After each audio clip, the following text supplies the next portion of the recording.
अलीपुरद्वार विश्वविद्यालय के उप कुलपति और रजिस्ट्रार कार्यालय में तृणमूल छात्र परिषद ने जड़ा ताला। अलीपुरद्वार विश्वविद्यालय में स्थायी उप कुलपति और स्थायी रजिस्ट्रार नियुक्ति की मांग में तृणमूल कांग्रेस ने जोरदार तरीके से प्रदर्शन किया। प्रदर्शन करने के साथ ही तृणमूल छात्र परिषद के द्वारा विश्वविद्यालय के उप कुलपति और रजिस्ट्रार के कार्यालय में ताला लगा दिया गया। ताला लगाने के बाद छात्र सदस्यों ने काफी देर तक वहां पर विरोध प्रदर्शन किया। तृणमूल छात्र परिषद के जिला सभापति समीर घोष ने कहा कि पहले से काफी ही स्थायी उप कुलपति और स्थायी रजिस्ट्रार की मांग की जा रही है, लेकिन हमारी मांगों को लगातार अनसुना किया जा रहा है। उन्होंने बताया यही कारण है कि ताला जड़कर विरोध प्रदर्शन किया गया है। इसके बाद भी यदि हमारी मांगों को नहीं माना जाता है तो हम लोग काफी जोरदार तरीके से प्रदर्शन शुरू करेंगे।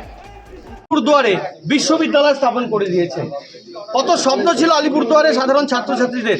মমতা বন্দ্যোপাধ্যায় আলিপুরদুয়ারের ছাত্রছাত্রীদের জন্য স্বপ্ন দেখেছিলেন, কিন্তু বাংলার যিনি রাজ্যপাল তিনি সেই স্বপ্নকে বাস্তবায়ন করতে দিচ্ছে না, বাধা দিচ্ছে।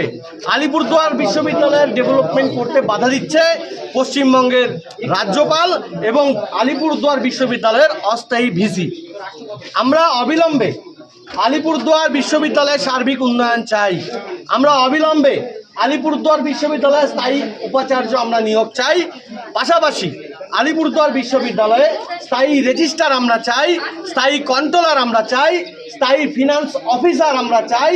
আমরা চাই আলিপুরদুয়ার বিশ্ববিদ্যালয়ের প্রত্যেকটা ডিপার্টমেন্টের উন্নয়ন এবং আগামী দিনে যাতে খুব দ্রুত এই বিশ্ববিদ্যালয়ে মানে আলিপুরদুয়ার বিশ্ববিদ্যালয়ের অধীনে আলিপুরদুয়ার জেলার প্রত্যেকটা কলেজকে নিযুক্ত করা হয়, সেই দাবিও কিন্তু আমরা রাখছি।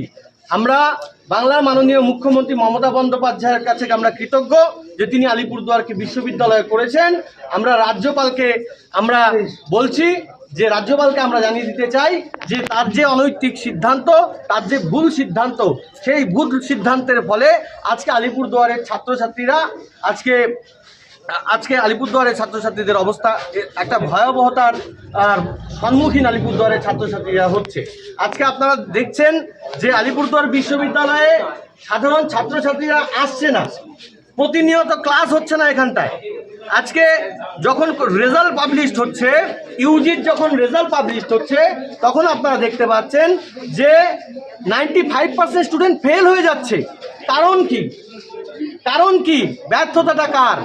ব্যর্থতাটা আলিপুরদুয়ার বিশ্ববিদ্যালয়ের উপাচার্য এবং রেজিস্ট্রারের। আমাদের ছাত্রছাত্রী ভাই বোনেরা তারা পড়াশোনা করতে চায়, কিন্তু বিশ্ববিদ্যালয়ে ক্লাস করানো হয় না। আজকে